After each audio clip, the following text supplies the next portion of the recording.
इयत्ता 9वी गणित भाग 1 प्रकरण क्रमांक 2 वास्तव संख्या. आजच्या व्हिडिओमध्ये विद्यार्थी मित्रांनो आपण अभ्यासणार आहोत करणीचे सोपे रूप आणि सजातीय करणी या घटकांवर आधारित सराव संच 2.3 मधील उदाहरण क्रमांक 3 आणि 4. तर सुरुवातीला आपण बघूया करणीचे सोपे रूप. म्हणजे कधीकधी करणी संख्यांना आपल्याला सोपं रूप द्यावं लागतं. आता जसं या ठिकाणी बघा करणी चिन्हात किती आहे 48. मग याचे आपण अवयव घेतले 48चे. अवयव घेताना काय करायचं आहे, त्यापैकी एक संख्या आपल्याला पूर्ण वर्ग संख्या असली पाहिजे. मग 48चे अवयव आपण 16 गुणिले 3 या पद्धतीने मिळाले. तर याचाच अर्थ करणी चिन्हात 16 गुणिले करणी चिन्हात 3. आता या ठिकाणी या करणीची कोटी किती आहे बघा. कोटी काहीही दिलेली नाही म्हणजे ती 2 आहे. म्हणजेच ही वर्ग करणी आहे. म्हणजे 16चे कितवे मूळ? दुसरे मूळ म्हणजेच वर्गमूळ. किती मिळणार आहे आपल्याला? 4. म्हणून 16चे वर्गमूळ 4 आणि वर्गमुळात 3 म्हणजेच करणी चिन्हात 3. अशा पद्धतीने आपल्याला करणी चिन्हात 48चं सोपं रूप काय मिळालं? 4 करणी चिन्हात 3. त्याचप्रमाणे आता दुसरं उदाहरण या ठिकाणी दिलेलं आहे करणी चिन्हात 98. मग आता जर आपण 98चे अवयव घेतले तर 49 गुणिले 2 म्हणजे 98. याचाच अर्थ करणी चिन्हात 49 गुणिले करणी चिन्हात 2. मग 49चे दुसरे मूळ म्हणजेच वर्गमूळ किती आहे? 7. कारण 7चा वर्ग 49. 49चे वर्गमूळ 7 आणि करणी चिन्हात 2. 2चे वर्गमूळ काय आपल्याला मिळत नाही आहे. याचा अर्थ करणी चिन्हात 48चं आपल्याला सोपं रूप काय करता आलं? 4 करणी चिन्हात 3 आणि करणी चिन्हात 98चं आपल्याला सोपं रूप मिळालं 7 करणी चिन्हात 2. आता सजातीय करणी म्हणजे काय बघा. 2 करणी सजातीय असण्यासाठी त्यांची कोटी समान असावी लागते, तसेच करणीस्थ संख्याही समान असाव्या लागतात. उदाहरणार्थ आपल्याला असं म्हणता येईल 3 करणी चिन्हात 5 व 4 करणी चिन्हात 5 हे काय आहे? सजातीय करणीचं उदाहरण आहे. कारण या ठिकाणी बघितलं तर करणी चिन्हात 5 करणी चिन्हात 5 या ठिकाणी करणीस्थ संख्या काय आहे? 5. दोन्हीमध्ये समान आहे आणि शिवाय कोटी किती आहे? 2 आहे म्हणजे वर्गकरणी आहे. म्हणजेच कोटी समान आहे आणि करणीस्थ संख्यासुद्धा समान आहे. म्हणून ह्या काय आहेत? सजातीय करणी आहेत. म्हणजेच दिलेल्या करणी या सजातीय करणी आहेत. सराव संच 2.3 मधील उदाहरण क्रमांक 1 व 2 आपण या अगोदरच्या व्हिडिओमध्ये अभ्यासलेला आहे. आता उदाहरण क्रमांक 3 बघा. खालील काही जोड्यांपैकी कोणत्या करणींच्या जोड्या सजातीय व विजातीय करणी आहेत ते ओळखा. म्हणजे आपल्याला काय दिलेलं आहे की करणींच्या जोड्या दिलेल्या आहेत, त्यापैकी सजातीय करणी कोणत्या आणि विजातीय करणी कोणत्या हे आपल्याला ओळखायचं आहे. उदाहरण बघा. पहिलं करणी चिन्हात 52 आणि 5 करणी चिन्हात 13. मग या ठिकाणी आपण काय करूयात, करणी चिन्हात 52 आहे या संख्येला आपण काय करूया, सोपे रूप देऊया. तर 52चे आपल्याला अवयव काय मिळतील? 13 गुणिले 4. याचाच अर्थ करणी चिन्हात 13 गुणिले करणी चिन्हात 4 आणि 4चं वर्गमूळ आपल्याला मिळतं 2.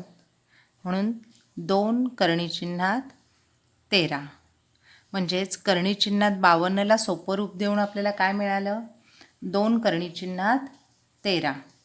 म्हणून 2 करणी चिन्हात 13 आणि 5 करणी चिन्हात 13. आता या दोन्हीमध्ये बघितलं तर सजातीय करणीची व्याख्या आपण काय बघितली होती की 2 करणी सजातीय असण्यासाठी कोटी समान असावी लागते. या दोनही करणींची कोटी 2 आहे, वर्गकरणी आहेत. तसेच करणीस्थ संख्या, या ठिकाणी करणीस्थ संख्या म्हणजे करणी चिन्हाच्या आतमध्ये असणारा अंक ही कनिष्ठ संख्या कशी लागते? समान. या ठिकाणी कोटीसुद्धा समान आहे, कनिष्ठ संख्या समान आहे, म्हणजेच या दोनही करणी काय आहेत? सजातीय करणी आहेत. म्हणून या सजातीय करणी आहेत. यानंतर आपण उदाहरण क्रमांक 2 बघूया.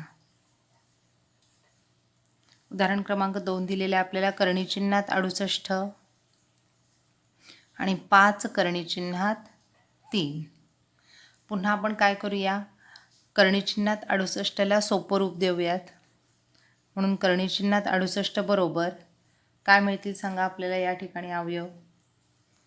तर 4 गुणिले 17 आणि म्हणजेच करणी चिन्हात 4 गुणिले करणी चिन्हात 17 बरोबर 2 करणी चिन्हात 17.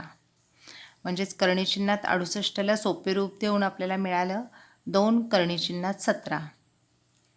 आणि दुसरा आपल्याला तर काय दिलेली आहे करणी संख्या की 5 करणी चिन्हात 3. म्हणून 2 करणी चिन्हात 17 आणि 5 करणी चिन्हात 3. आता या दोन्ही करणीच्या संख्यांचं निरीक्षण केलं तर आपल्या लक्षात येईल की या दोनही करणींची कोटी समान आहे, मात्र कनिष्ठ संख्या कशी आहे? वेगळी आहे. म्हणून ह्या सजातीय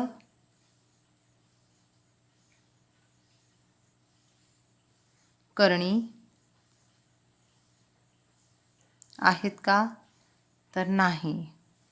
म्हणून या जोडीमध्ये जी करणी दिलेली आहेत आपल्याला त्या सजातीय करणी नाहीत. आता तिसऱ्या उदाहरणामध्ये 4 करणी चिन्हात 18 आणि 7 करणी चिन्हात 2. आता 4 करणी चिन्हात 18ला अजून आपण सोपं रूप देऊया. मग 4 करणी चिन्हात 18चे आपण अवयव लिहिले 9 गुणिले 2, कारण 9चं आपल्याला वर्गमूळ मिळू शकतं. म्हणून आपण 6 गुणिले 3 न घेता 9 गुणिले 2 हेच अवयव घेतलेले आहेत. मग 4 या ठिकाणी गुणिले काय येणार? करणी चिन्हात 9 गुणिले करणी चिन्हात 2.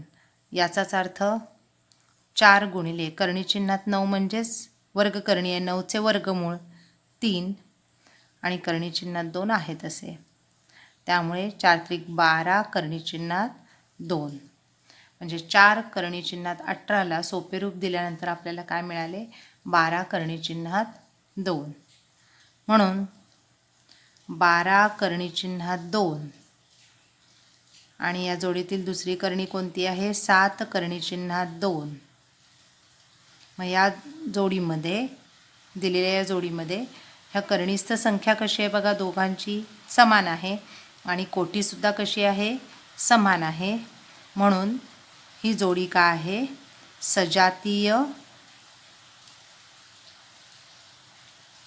सजातीय करणी आहे.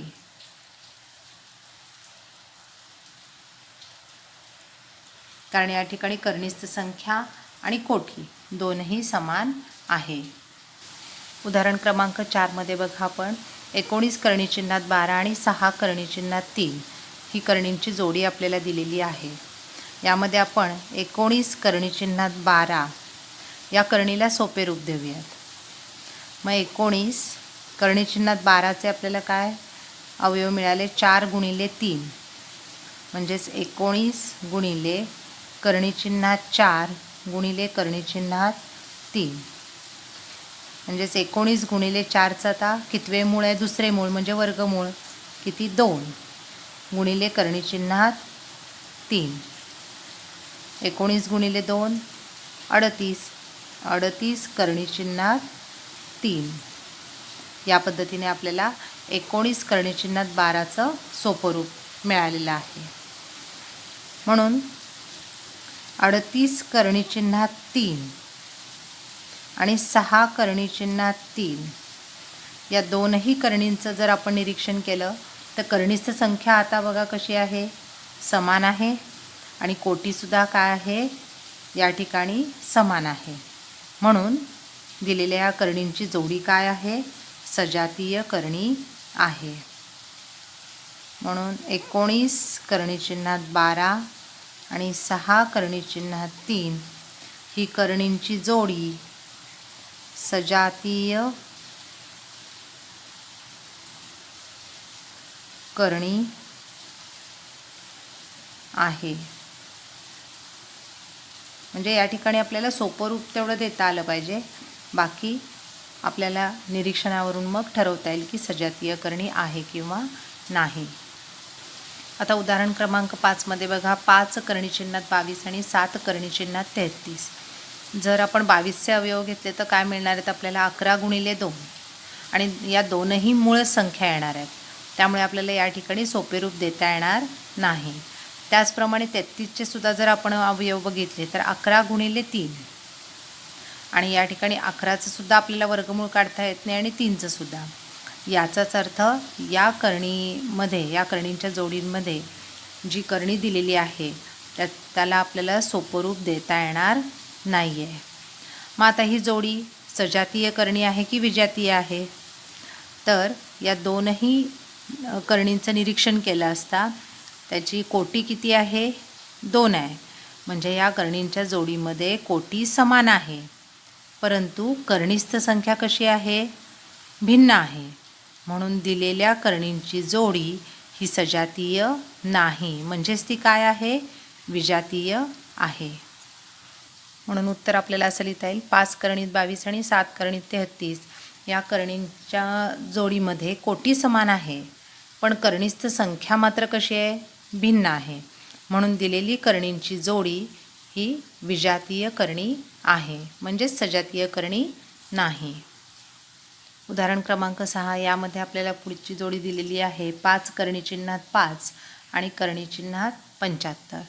या ठिकाणी आपण 5 करणी चिन्हात 5, इथे का आपल्याला 5चे अवयव मिळत नाही आहेत, त्यामुळे 75चे आपल्याला सोपं रूप देऊयात. करणी चिन्हात 75, मग त्याचे अवयव घेतले आपण 25 गुणिले 3.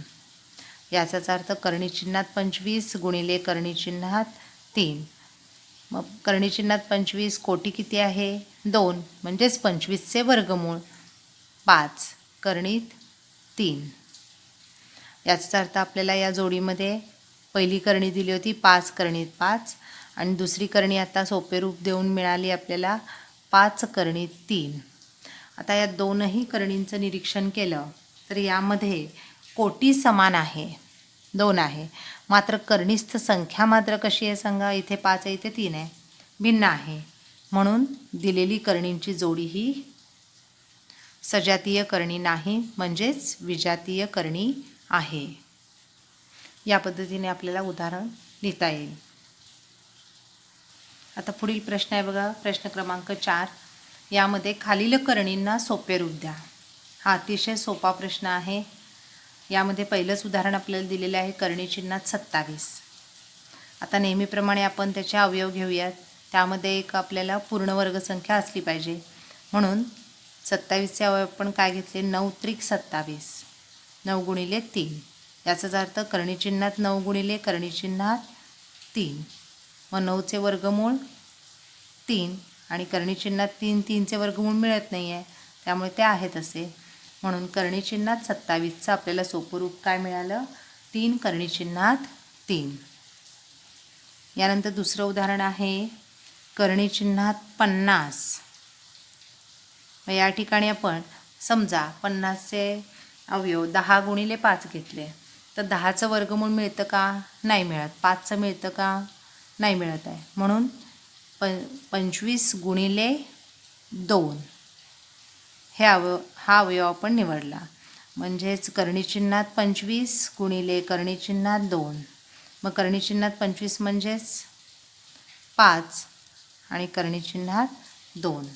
म्हणजे करणी चिन्हात 50चे आपल्याला सोपं रूप मिळालं 5 करणी चिन्हात 2. यानंतर उदाहरण क्रमांक 3 आहे बघा, करणी चिन्हात 250. आता या ठिकाणी आपल्याला 250चा अतिशय सोपा अवयव माहितीच आहे, 25 गुणिले 10. याचा अर्थ करणीचिन्हात 25 गुणिले करणीचिन्हात 10. मग 25चं वर्गमूळ 5. 10चं वर्गमूळ मिळणार आहे का आपल्याला? नाही मिळणार आहे. त्यामुळे 5 करणीचिन्हात 10. चौथं उदाहरण आहे करणीचिन्हात 112. आता 112साठी आपल्याला अवयव कोणते मिळतील बघा. 16 गुणिले 7. यासाठी आपल्याला पाढेसुद्धा पाठ असणं अत्यंत आवश्यक आहे. किमान जे पूर्ण वर्ग संख्या आहेत त्याचे तरी पाढे आपल्याला पाठ असणे आवश्यक आहे. करणीचिन्हात 16 गुणिले करणीचिन्हात 7. 16चं वर्गमूळ आपल्याला मिळालं 4. 4 करणीचिन्हात 7. या पद्धतीने आपल्याला 112चं सोपं रूप मिळेल. उदाहरण क्रमांक 5 आहे नंतर, तो म्हणजे करणीचिन्हात 168. आता 168चे आपल्याला अवयव काय मिळतात बघूया. 4ने जर भागलं आपण 168ला तर काय मिळेल आपल्याला. 4 चौक 16, 4 दुने 8 म्हणजे 4 गुणिले 42 असं आपल्याला 168चं अवयव मिळाले. याचा अर्थ करणीचिन्हात 4 गुणिले करणीचिन्हात 42 आणि 4चं वर्गमूळ आपल्याला माहिती आहे 2 आणि करणीचिन्हात 42 म्हणजे 2 करणीचिन्हात 42 हे आपल्याला 168चं सोपं रूप मिळालेलं आहे. अशा पद्धतीने प्रश्न क्रमांक 4 आपला पूर्ण झालेला आहे. उदाहरणं अतिशय सोपी आहेत, तेव्हा त्या उदाहरणांचा तुम्ही काय करा, सराव करा. थँक्यू.